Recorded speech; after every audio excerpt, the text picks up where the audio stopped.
көчмөн цивилизациясы Кытай цивилизациясы менен бир убакта жаралган курдаш. Кыргыздар баштаган көчмөн цивилизациясы же кыргыздар курамында болгон деп айтсак туура болот. Бардык жерде эле кыргыз кыла беребиз дегендей да көз караштар бар да. Азыркы Кытай окумуштуулары, академиктери Жанхан деп кыргыз этнонун башталышы силер 3000 жыл мурун биздин Мун падыша силерге зыяратка барган деп жазылып калыптыр. Биздин китеп могул китеп. Ошону менен бүтөт. Кайсы эмгектерди карадыңыздар? Кай жактардан маалымат чогулттуңуздар? Бул биринчи археология, экинчи археогенетика, бул археометаллургия, бул палеоклиматология. Мааниси эмнеде? Эмне үчүн ушундай такташуубуз керек? Комплекс неполноценности. Андай өксүктүк болбош керек. Мектептен окуган тарых өзүбүздүн тарыхыбызда дегенде да абдан кеңейип, дагы башкача жазыла турган убактарга жакын калыппыз да. Биздин улуу тарыхыбызды Европа, Америка, Кытай тааныса, анан коңшулар тааныйт. Саламатсызбы, урматтуу көрөрманым. Бүгүн менин маектешим Кыргызстандын Германиядагы элчиси Өмүрбек Текебаев. Бул киши Кыргызстанга акыркы 5-6 жылдан бери жылына 1-2 эле жолу келип калды. Ошондой мүмкүнчүлүктөн пайдаланып кармап отурабыз. Ошондой мүмкүнчүлүктү өзү жаратты. Себеби дегенде авторлошу Кубан Чороев менен биргеликте мына династия металл ат деген көчмөн цивилизациясынын байыркы тарыхы жөнүндө монографиялык эмгегинин биринчи томун жарыялап, бүгүн тарых музейине жүздөгөн адамды, аттуу баштуу адамдарды чакырып, чоң талкууну ачып койду. Мен ошол жөнүндө сүйлөшөйүн деп атам. Сиз менен китептин ачылышына чейин сүйлөшкөндө ушул тарых жөнүндө көп сүйлөйм дедиңиз эле. Мен сизди саясат жөнүндө да сүйлөткүм келди эле, бирок элчилик ыйгарым укугуңуздан туура келбей атат азыр. Сиз менен ушул тарых жөнүндө сүйлөшсөк дагы өтө чоң кеп болгону турганын мен иш-чаранын учурунда түшүндүм. Ошол жерде сиз биз тарыхка революция жасашыбыз керек деп айттыңыз. Революциялардын алдында келаткан саясатчы үчүн эми мындай тарыхта дагы бир чоң бир өзгөчөлүк жаратат окшойт деген бизде үмүттөнүү пайда болду. Анан баяндамаңызды көрдүк, китепти окуп бир чоң талкуунун толкуну келатат окшойт деп атабыз. Бир аз китебиңиз жөнүндө кыскача айта кетиңиз. Биз бүгүн 3 томдуктун көчмөндөр тарыхы жөнүндө 3 томдуктун биринчи томун элге тааныштырдык. Бул жерде көчмөн цивилизациясы боюнча жаңы көз караш, жаңы концепция берилген. Эгер бул мындан кийин кабыл алынып, илимде бул кабыл алыныш керек экен да, ынаныш керек экен бирок. Анан кошумча дагы иликтөөлөр жүрүп, дагы тастыкталса, бул кыргыз тарыхында, көчмөн тарыхында чоң революциялык өзгөрүүлөрдү алып келет. Көз карашыбыз түп тамырынан, жана төңкөрүлөт деп коет го, түп тамырынан мындай оодарылат. Мисалы, ушул кезге чейин дүйнөлүк илим, ошонун ичинде ЮНЕСКО көчмөн цивилизациясы ушу Каспий жер ортолук деңизинин түндүк тарабында болгон 7-чи кылымда пайда болгон. Биздин заманга чейинки 7-чи кылымда 2600 жыл мурун пайда болгон деп айтат. Алар байыркы Иран тилинде сүйлөгөн.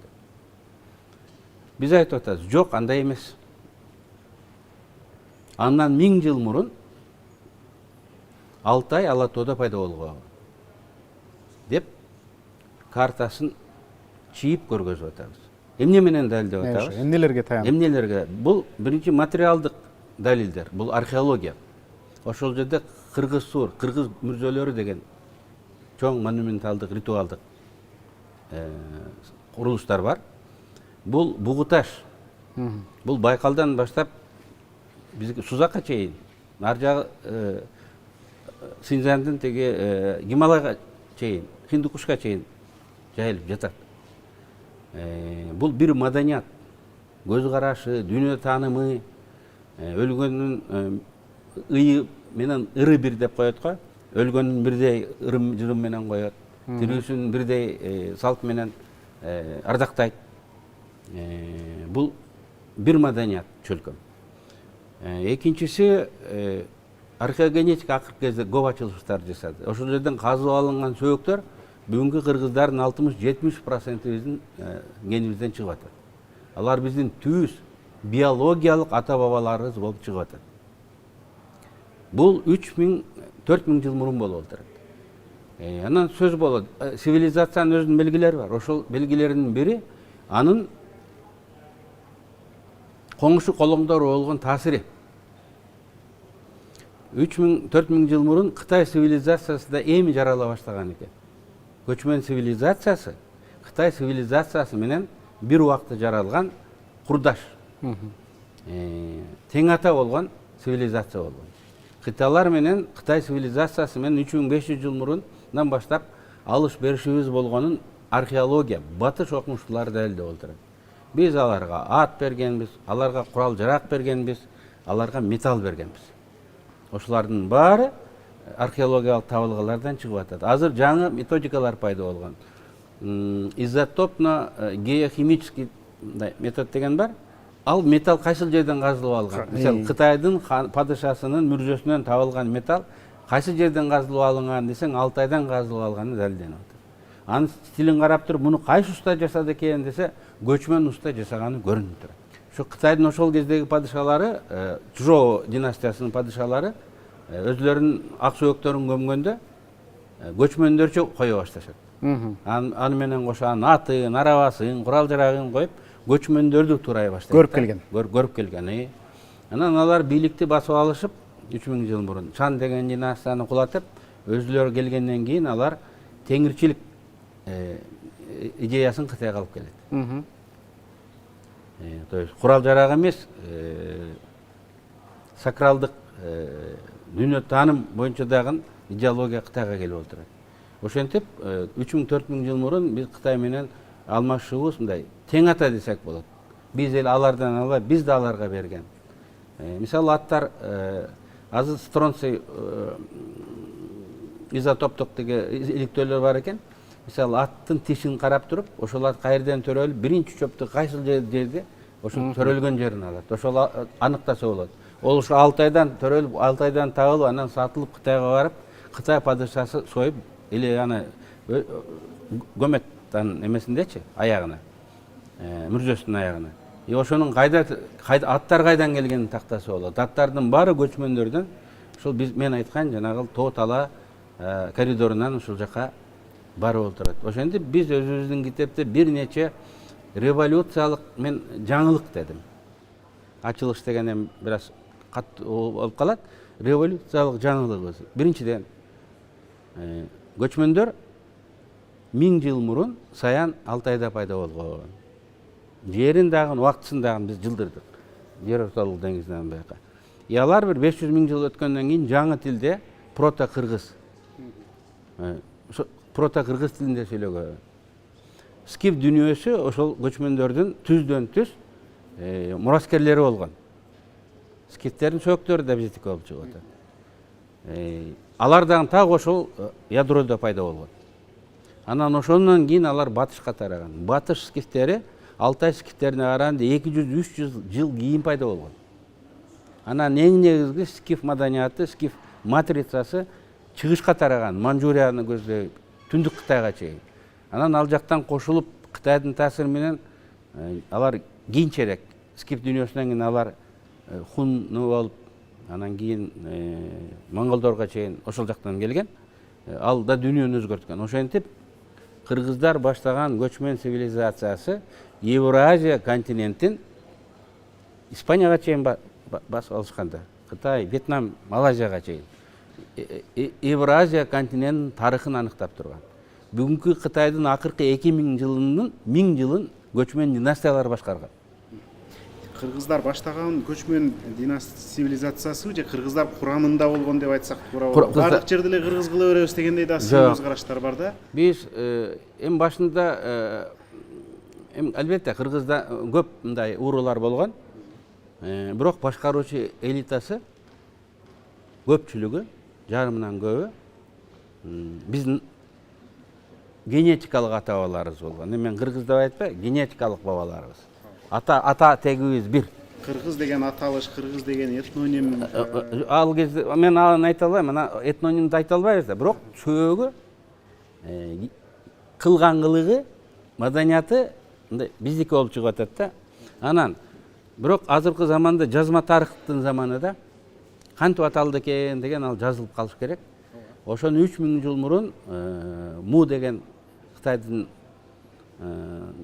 Батыш Чжоу деген империясынын династиясынын 5-падышасы Алтайга келип көчмөн элдин лидерлери менен жолуккан экен. Ошондо 3-4 элдин аты аталат. Эми калгандары белгисиз. Бирөөсүн азыркы Кытай окумуштуулары, академиктери Жанхан деп кыргыз этнониминин эң ошо 3000 жылкы башталышы. Алар башкача айтат да кытайлар. Кылымдан кийинки кытайлар башкача айтышы мүмкүн, бирок өзүн алар билишет экен, кантип өзгөргөн, мыйзам ченемдүүлүгүн. Ошол этноним, кыргыз этнонимин башталышы, силер 3000 жыл мурун биздин Мун падыша силерге зыяратка барган. Ошондо мындай белек алмашып конок болгон деп жазылып калыптыр. Биздин китеп могул китеп. Ошону менен бүтөт. Кыргыз этноними мынакей 3000 жыл деп. Кээ бирлер айтып атат, Үйтайшын 4 эле барак экен депчи. Ал Үйтайшын 4 барак бул ал фонетикалык мындай окулушун кыргыздар үчүн жазып берди, жөнөкөйлөтүпчү. Ал эпоха боюнча ондогон, жүздөгөн статьялар жазылган. Ондогон томдор жазылган. Могу биздин бир китеп тагы ошол маңызы да маңыз. Акыркы Үйтайшындын айткан 3000 жыл мурунку Алтайды ээлеп жаткан кыргыз экен деген 4 барагын далилдеш үчүн ушул китеп жазылды. Ушуну далилдеш үчүн биз ондогон китептерди, жүздөгөн статьяларды окудук. Анан кээ бирлер айтып атпайбы 4 барак деп. Сен 4 барагын көрдүң. Издесең анын фундаментин көрөсүң. Ал айсбергдин чокусу. Эгерде жетишпесе иликтеп табышыбыз керек. Бул биздин милдет. Бул биздин тарых. Эгер биз кыргыздар жасабасак, башка муну эч ким жасап бербейт. Эгер ушул тарых казактардыкы болгондо, өзбөктөрдүкү болгондо, эбак жердин 7 кабатына чейин казып, баарын суруп чыгып далилдеп коюп коймун. Бул жөнүндө да сурай берем. Дегенде ошол сиз издеп табыш керек деп атпайсызбы? Кайсы эмгектерди карадыңыздар? Кай жактардан маалымат чогулттуңуздар? Бул биринчи археология, экинчи археогенетика, бул археометаллургия, бул палеоклиматология. Ошентип көп статьялар, көп китептер барган, алардын булактардын баары бул жакта жазылган, көргөзүлгөн. Анан эң негизгиси биз далилдер качан табылган? Качан табылган? Ким тарабынан табылган? Ким тарабынан ал иликтенип мындай жыйынтык чыгарылган? Кайсыл жерде сакталып турат? Мисалы, Мун падышасынын сапарын көбү жалган деп айтмыш болуп атат да. Биз кыргыздар эле Мун аяка барган эмес. Чапайларга бар, эмне кылат эле деген кыргыздар бар да. Анан ошондо жазылган эмелер далилденип атат. Пен деген падышачылыкка келип, анан ошонун атка минерлери аны Алтайга чейин узатып барган деген жазылганы бар да. Анан ошол жакында эле 2007 жылы Кытайда бир жерди казып атканда археологик табылгалар чыккан, жанагы чан, казан, бронзадан жасалган. Анан анын капталдарына кытайлар ажыдааларын сүрөттөрүн тартып, анан чиновниктердин атын жазып койгон экен. Мунду узатып жүргөн 5 чиновниктин аты ошол жерден чыкты. Муну биз аныктаганыбыз жок, Шоннеси деген америкалык синолог аныктады. Окуду дагы, ошол Муванды коштоп жүргөн чиновниктер чын эле экен. Мынакей бронзаларды жазылып жердин алдында жатыпты. Ушуну мына жакында биз таптык деп айтты. Ушуга окшогон ачылыштар абдан көп. Карым катнашын далилдеген, мен жана айттым го, археометаллургия, археология, изотоптук анализдер, радиоуглеродный датирование, ошонун баары карым катнаш болгонун, Кытай менен тең ата карым катнаш болгонун, товар алмашылганын, идеялар алмашылганын далилдеп турат. Мен жана айткандай, мен тарыхчы эмесмин. Ушуну сурайын деп атам да. Сиз эми түп кесибиңиз физик. Анан көп жыл саясатта жүрдүңүз. Акыркы бир нече жылда элчилик кызматтар кылып атасыз. Бирок презентацияда сиз Менделеевди, Дарвинди мисал келтирип, алар ошол бар нерсени топтогон деп жүйө келтирип атасыз да. Чын эле бул топтош үчүн дагы мындай дарамет керек да. Топтош үчүн дагы кандайдыр бир тарыхка байланышкан билим керек го. Кандай болду, кандай жүрдү, кантип ушул эмгекте эми салмактантасыз? Кубан экономист. Мисалы экономиканын эки түрү бар. Конкреттүү ишкананын экономикасы, анан макроэкономика. Конкреттүү ишкананын экономикасы ким кайсыл буюмду алды, кайсыл складка койду, ким жооп берет, ким айлык алды, акчаны ошону эсептейт. Макроэкономика дүйнөлүк 3-4 негизги көрсөткүчтү алып макросистеманы эсептейт. Тарых деле ошондой. Урунун тарыхы бар, региондун тарыхы бар. Анан макро история деп миңдеген жылдарга созулган макро системанын тарыхы бар. Экөө бири-бири менен биздин учурда көчмөндөр. Бул цивилизациялардын, ар жакта Кытай цивилизациясы, биякта көчмөн цивилизациясы пайда болдук дедик го. Булардын мыйзам ченемдүүлүктөрү так ошондой бири-бири менен айырмаланат. Мен айткандай жана физиканын законуна мындай жалпылашканы ошого мындай жакындап кетет. Бул бир. Экинчиден, жана мен айткандай мен физикмин. Бүгүн эбегейсиз 200 жылдан бери эбегейсиз көп материал жыйналды. Акыркы 20 жылда абдан көп келип атат. Бул тар адистер. Археолог өзүнүн ишин кылат, лингвист өзүн, этнограф өзүнүкүн кылат, тиги изотоп иликтегендер өзүнүкүн кылат. Ошолордун баары жыйналып келип эле мындай жатат. Ошолордун баарын үстүртөн мындай карап, жана дрон менен учканда көрүнөт го. Үстүнөн чыксаң, ошолор бир картинаны түзөт. Муну конвергенция деп коет. Баарын биринин үстүнө бирин коюп, анан жыйынтык чыгарыш керек. А тилекке каршы адистер, русский адистер өзүнүн гана участогун көрөт. Ошого айлык алат, ошону жасайт, ошо ташыманы анан кетет. Башка коңшунун огородуна өтпөйт. Өзү ушундай түзүлгөн экен да, адамзатчы. Ал өзүнүн участогунда адис, мыкты, бирок ошол жерге туткун болуп калган. Башка жакка өтпөйт. Биздин тарыхчылардын эмгегин карап көргөн, өзүнүн жана тумшугун тыккан жерден башка жакка чыкпайт. Биз сырттан болгонубуз минус эмес, плюс болду. Бул менеджерлик. Биз ошол картинаны мындай келип, мындай турбайбы? Бири-бири нык келет экен деп жана пазлды койгондо жыйналгандай эле болду. Мен жана Менделеев менен Дарвинди ошон менен жыйынтык чыгар, ошон менен салыштырып айттым да. Менделеев химиялык элементтердин мезгилдүү таблицасын аныктаган. Ал элементтердин баарын ачкан эмес. Башка окумуштуулар, башка химиктер ачкан. Бирок алар ар ким өзүнүн элементин ачып, ошону иликтеп, ошонун сапатын үйрөнө берген. Бул баарын жайып коюп туруп, анан ким кимисинен кийин, анан кандай окшоштуктары бар деп мыйзам ченемдүүлүктү ачкан. Илим фактыларды деле ачпастан, ошол фактылардын ортосундагы мамилелерди ачат. Муну система деп коет. Дарвин деле өсүмдүк менен жаныбарлардын баарын тизмесин түрүн ала ачкан эмес. Ага чейин окумуштар изилдеп, жазып, музейинде турган, башка жагынан турган ошолордун баарын карап көрүп, анан ал табигый тандоо законуна чыккан. Мынтип өзгөрөт турбайбы? Анан монусу өлүп, улам жаңысы келет турбайбы деп ал жаңы законуна чыккан. Мен мисал кылып айтканым, бизге чейин элдин баары жыйнап койгон. Көп сурайт, иликтедиңер. Бизге чейин жыйнап койгон. Складта жатат. Биринин үстүндө бири болупчу. Аны иреттеп, жайып, эмне керек эмес, бу эмне деп караган эч ким биздин тарыхта айттым. Башка өлкөлөр карап атканда. Таанышканга да убакыт көп кетет. Таанышканга да убакыт кеп кетет да. Эми биз 9 ай китепти, бул китеп 9 ай жаздык. Экинчи том деле иш жүзүндө даяр.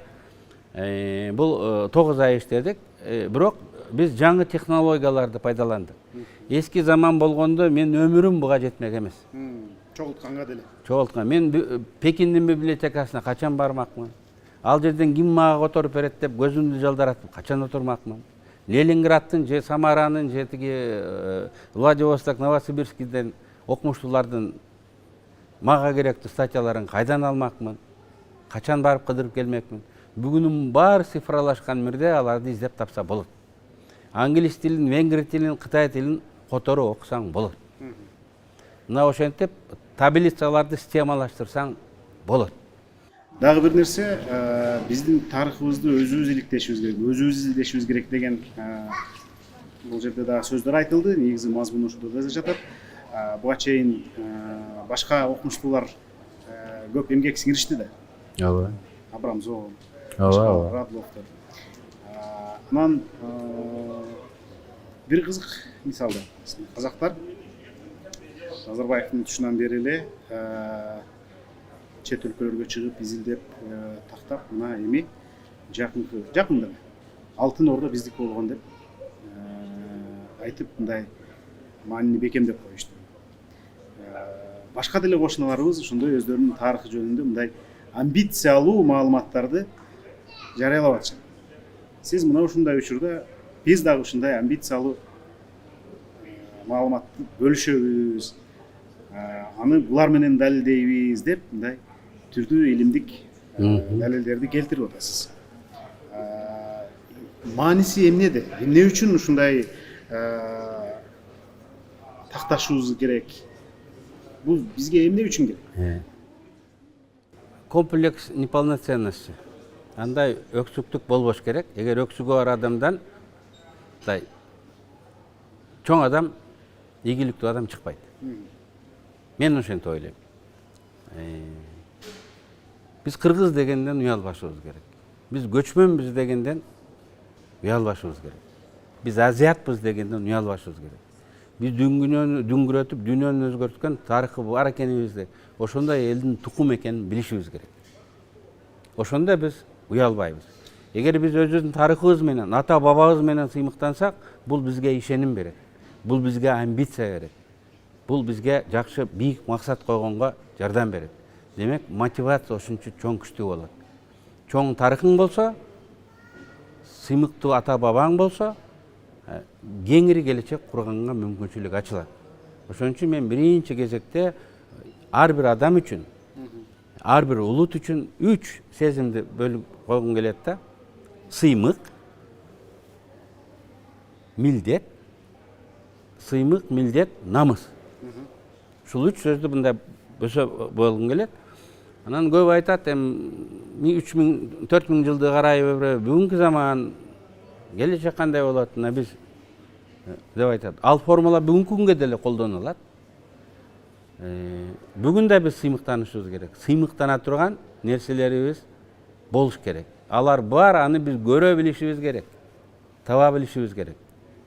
Мына мен чет элде жүрүп, Кыргызстан жөнүндө ошол интернеттен көп көрөм. Мына стадион курулуп атат, Орто Азияда жок стадион курулуп атат. Өзбекстандын жарандары, блогерлери, Казакстандын жарандары, блогерлери, ой, кыргыздар керемет стадион куруп койду. Биздикилер мындайды кура албайт. Курса да 2 эсе көп курат. Акчаны урдап алат. Булар бир нече жылда куруп койду деп мындай айтып атышат да. Аваз кылып, суктанып. Мен ошону карап туруп, жаш баладай мындай сыймыктанып кетем да. Сыймык бул жасалма жол менен эмес. Ошол коңшу колоңдор менен салыштырылып болот. Мына ошол жерде жакында ошол стадиондо быйыл азыр көчмөндөр оюнунун ачылышы болот. Биз көчмөн дүйнөсүнүн атасы экенбиз, бизден башталган экен деген идеяда кыргыздарга сыймык болот. Ошол көчмөн салтын 4000 жылдан бери өчүрбөй, учугун үзбөй, улап келип аткан жалгыз эле кыргыз экен. Ошон үчүн көчмөндөр оюнун Керек болсо жандандырып, өчүрбөй, ата бабасынан калган салтын жандандырган жападан жалгыз эл ушулар, демилгече ушулар болгон. Өткөрүп жүрөт деп бул биздин мындай үзгүлтүксүз салтыбыз бар экендигин, сыймыктана турган тарыхыбыз бар экенин бул көргөзөт. Мына мен жана Кытай менен көчмөн цивилизациясынын ортосундагы байланышты көзгө биякта Такламакан деген чөл бар, аягында Гоби деген чөл бар. Ошонун ортосунан Тонун алт түйүнөн өткөн жолду көргөзүп айтып атпадымбы? Ушул жол байланыштырган экен депчи. Ошол жолдун уланышы илгери ушу Кыргызстан аркылуу өткөн. Улуу жибек жолу. Бүгүн геосаясий кырдаалдан улам, деңиз жолдорунда тобокелчилик риск пайда боло баштайт. Бүгүн Ормуз проливи жанантып жабылып атса, эртең Кызыл деңиз ошону жабылып атса, бүрсү күнү Малак деген пролив бар. Малайзия менен Сингапур тарапта. Ал жак жабылып калса, Кытай же башка өлкөлөрдө тиги товарлар жылбай калат. Жибек жолунун актуалдыгы артып атат. Ал жол бүт регионго керек. Регионго керек болгон үчүн анын баркы чоң. Ал бизден өтсө, биз аны көзөмөлдөп, ага тиешебиз сөзсүз болот. Мына ошол жол курулуп атат. Аны түшүнбөгөндөр бар, но эртең бүтүп калган болсо, ал да биздин бир сыймыгыбыз болот. Биз 4000 жыл мурун, 4000 жыл мурун болгон инфраструктураларды жаңы геосаясий кырдаалдан пайдаланып жандандырып атабыз. Анын баркы өсүп атат деп. Мына сиз Европадан келдиңиз. Мен да жакында барып келдим. Европалыктар үч сөзүнүн бири Транскаспий коридору деп азыр аябай көп басым менен өтөт. Ал эми Борбор Азиядан өтөт да. Чын эле ошол жибек жолунун актуалдуулугу кайра артып атат да. Анан дагы бир нерсе. Салижан Жигитов убагында айткан экен, кыргызга орусча айтсаң ишенбейт деп. Тамашачың калгаш. Сиздер менен бүгүн Польшадан окумуштуу келиптир. Гендик илим боюнча окумуштуу Лукаш Лапинский. Ал чыгып туруп да генетикалык код менен далилдеп туруп көрсөтүп атпайбы? Бизге таандык генетикалык код мына Европанын түндүк жагында бар экен. Андан бери ушу мына Алтай тарапта бар экен, биз тарапта, Индия, Непал тарапта депчи. Бул киши да көп маалымат берди.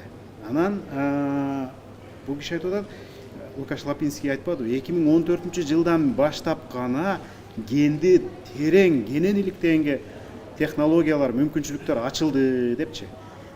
Демек, биз буга чейин билип жүргөн, мектептен окуган тарых, өзүбүздүн тарыхыбызга дегенде да абдан кеңейип, дагы башкача жазыла турган убактарга жакын калыппыз да. Мына ошонун алгачкысы ушултуп кетип турбайбы? Ооба, археогенетикалык илим, жалпы эле генетикалык илим ошол биздин көз караштарыбызды түп тамырынан өзгөртөт. Поляк айтып атпайбы? Биз 50%тен ашыгы поляк менен кыргыздарда гана 50%тен ашык R1A деген суккулат бар экен. Биз силер менен туганбыз. Болгону 5000 жыл мурун аталарыбыз ажырап, бири Европага, экинчиси Алтайга кеткен экен деп. Аны Садыкшер Манастан келтирип, бирин кеттиң Кырымга, бирин кеттиң Римге, бирин кеттиң Алтайга, бирин кеттиң тиги жоголуп кеттиң деген айтып атпайбы? Ошол заманды элестетипчи. Лапинский чет элдик окумуштуу, ал кыргыз, биз айтсак ишенбейт. Кыргыздар өзүбүз эле ишенбейбиз, кыргыздар элечи. Кыргыз бутагы деген 4200 жыл болгон ошол субклад линияны ошол кыргыз бутагы деп атаган. Анткени ошол бизде гана 50-60%тен көп. Башка элдерде бар, бирок аларда азыраак. Биздин коңшуларда. Негизинен бизде бар. Именно ошол кыргыз бутагы мен айткан бугу таштар заманында 3000-4000 жыл мурун музейлерден чыгып атат. Скиф заманында чыгып атат. Андан кийинки замандарда чыгат. Бүгүн дагы ошол чыгып атат биздин территориялардан. Ошону менен биздин ата-бабалар өлүгүн койбой өзүнүн жерине алып келип көмүшкөн да. Мүрзө бул демаркационный белги болгон. Ата-бабалар балдарына ушул биздин жер деп мурас калтырып кеткен. И ошол жерден бүгүн өзүбүздүн территорияны аныктап атабыз. Мен да айттым го, биз биринчи кезекте эмне үчүн орусча, эмне үчүн англисче басылды, эмне үчүн татаал болуп калды, биз кыргыздар түшүнбөй атабыз деп тарыхчылар айтпадыбы? Биз муну ушул Европа окумуштууларына жазып атабыз да. Ошолар таанып, монографиялык. Ошолар таанып, ошолар билсе, биздин коңшулар тааныйт. Мен бир формуладан айттым да, биздин улуу тарыхыбызды Европа, Америка, Кытай таныса, анан коңшулар тааныйт. Эң акыры коңшулар тааныйт. Анткени коңшулар тарыхталашат, сыйталашат, төрталашат. Ошон үчүн биз сырттан окумуштууларды мындай таанышыбыз керек. Ошон үчүн мен казактарды мисал келтирдим. 30 жылдан бери тарыхчыларын, археологдорун, археогенетиктерин даарда бүткүл дүйнөдөгү илимий институттарга, лабораторияларга киргизип коюшуптур. Ал жерден алар статьяларды жазып, баарын ушу көндүрүп койгон ушундай депчи. Биз эми баштап атабыз. Ошондо дагы мындай пикир келишпектерибиз көп арабыздачы. Биз бир пикирге келип алып анан дүйнөгө мындай таанытышыбыз керек. Ошон үчүн дагы поляк окумуштунун келгени бүгүн. Мен маанилүү дейм, бүгүн бир европеец айтып атат, эртең экөө айтат, үчөө айтат. Ошентип бул чындык дүйнөгө тарайт. Дагы бир нерсени айттыңыз, мен көрөрмандарга да баса белгилеп кетейин. Бул китеп чындыктын туу чокусу дегендикке жатпайт. Бул талаш талкууга жем таштай турган нерсе болуп атат. Анан сиз айттыңыз, мындай факт чекинг кылганга дагы калтырып койдук деп. Кантип текшерсе болот бул китепти? Талашкандар бул жагы катасы бар экен деп көрсөтүп же ынаныш үчүн эмнелерди окуш керек? Эми бул жерде эми ар ким ар жерине шек санайт да, могул жер окшош эмес депчи, могусу туура эмес деп. Биз ошол жерлерди көргөздүк. Мисалы, эгер сиз мону ушул туура эмес деп эсептесеңиз, бооларды текшерип көрүңүз. Мынакей таблицалар турат. Муну биз ачкан жокпуз. Муну американец ачты, муну европеец ачты, муну орус ачты. Бир да биз ачкан эме жок. Өзүңүз тууралап оңдоп койдуңар деген. Ошолорду ачып текшерип көр. Эгер жалган болсо, жалган экен. Сиз жаңылыш көргөзүп коюп турсуз. Жаңылыш жазып коюп турсуз. Андай эмес, мындай экен деп жазып чык. Анан кийинки изилдөөлөр болот. Кийинки изилдөөлөрдө балким бул такталат, өзгөрүп кетиши мүмкүн. Силер мынчанчы жылы айттыңар эле, 26 жылы, 28 жылы бул өзгөрүп кетти. Ошон үчүн сиздин көз карашыңызды өзгөртүш керек деп мындай текшергенге толук мына мүмкүнчүлүк бар. Китептин жарымы эле ошол фактылар кантип текшерсе болот, кайсы жерде жатат. Негизинен биз ушул таблицаларды, китептин жарымы таблица болду. Анан кийин бул жерде бул эми көчмөн цивилизациясы дегенде, бул бери дегенде ошо Евразияны камтыган чөлкөм болуп атпайбы? Бул абдан амбициялуу болуп атат. Бул жерде сиз менен эле Кубаныч Чороевдин алы жете койчу маселе эмес экенин туюп турам да. Сизге кандайдыр бир расмий тараптардан, бийликтен колдоо барбы? Мындан ары ушул ишти мамлекеттик масштабка алып чыгыба дегенде, андан кийин эл аралык дүйнөлүк масштабка алып чыгууга ошо жолдош боло турган ким бар? Мен жана казак тажрыйбасын бекер айткан жокмун. Ал жерде мамлекет программа түзүп, өзү финанслап, илимий материалдык базасын, кадр базаларын да түзүп келип атат. Биз да ушундай иш жашашыбыз керек. Биздин тарыхыбызды башка эч ким жазып бербейт. Бул китептин чыгышына президент абдан чоң көмөк көргөздү. 3 томун тең колдоп берем деди. Анан идеясын толук колдоп атат. Бирок сен айткандай бул башталышы. Бул дискуссияны баштап кулагын чыгарып койгон жерлери көп. Анткени баарын биз далилдей албайбыз да. Бир институттар иштеш керек. Биз кулактарын чыгарып койдук. Ошону тартып чыгарып иштей турган тиги аспиранттар болуш керек, докторанттар болуш керек, бүтүндөй институттар иштеш керек. Анын үчүн мамлекеттик программа болуш керек. Мен ойлойм, ушул президент биздин тарыхыбызды изилдегенге атайын улуттук демилге менен чыгып, мамлекеттик программа сунуш кылат деп ишенем. Анткени анын сүйлөшкөн сөздөрдө принцибинде ошондой ойду колдойт. Буга чейин жолукканда дагы сүйлөштүк, жалаң ушул тарых жөнүндө сүйлөштүк деп маалымат бердиңиз эле президентке. Тарых жөнүндө сүйлөштүк. Бул 4000 жылдык тарыхта абдан көп тарыхый мисалдар бар. Бүгүнкү күн менен үндөш, бүгүн сабак боло турган абдан көп тарыхый мындай кырдаалдар бар. Албетте тарых деген бул бүгүнкү күнгө сабак боло турган билим да. Биз сизди көргөндө эле саясат жөнүндө сүйлөшкүбүз келет. Эл дагы саясий жоопторду күтөт. Анткени буга сиз бизди өзүңүз көндүргөнсүз. 30 жылдан ашык саясаттын чордонунда жүрөсүз. Эгемендик алган жылдардан бери элечи. Анан кийин ушул китептен дагы саясат издегендер чыгышы мүмкүн да. Бул китеп менен сиз мындан ары дагы 2 томдугун жазат экенсиз. Мындан ары ушул тарых жагына, ушул илимий монографияга көңүл бурасызбы? Сиздин пландарыңыз кандай мындан ары? Мен жана айткандай, бул 3 том бул башталышы гана, бул орусча айтканда постановка вопроса. Анан ары күн тартипти ошол аныктайт, анан ары мындай иликтеп кетиш керек. бир эле столго бир далилдин баарын бир кое албайсың, койсоң дагы ишенбейт. Аны улам кайра жаңылап туруш керек. Мен калган өмүр мүмкүнчүлүгүмө бул жетет. Демек сиз ушул ишке өмүрүңүздү арнайсыз. Калган өмүрүмдү арнайм. Бул ошого татыктуу чоң миссия. Сизге чоң рахмат убакыт бөлүп турганыңызга. Биз буюрса элдин талкуусуна чыгарабыз. Бул китепти элдер сатып алып окуй алабы? Чороевдун Facebook'тагы баракчасында телефондор бар. Телефондор аркылуу мындай заказ берсе жеткирип беришет. Жеткирип бергени менен баасы 1000 сом. Андан башка ар кандай эл аралык цифралык платформаларда орусча, англисче тексти бар. Ал жактан сатып алып окуса болот, бекер окуса дагы болот. Мен эми бул баш эле чекес эле деп көрүп турам. Алдыда дагы жасалчу чоң иштер бар окшойт. 3 китепти, 3 томдукту чыгарып койгону менен аны сиз айткандай кабыл алдырыш бар, дүйнөгө таанытыш бар, чоң компания керек. Кыргызча которулат, бирок уже кыргызчага чейин биз бул эмгектерди мындай жөнөкөйлөнтүп,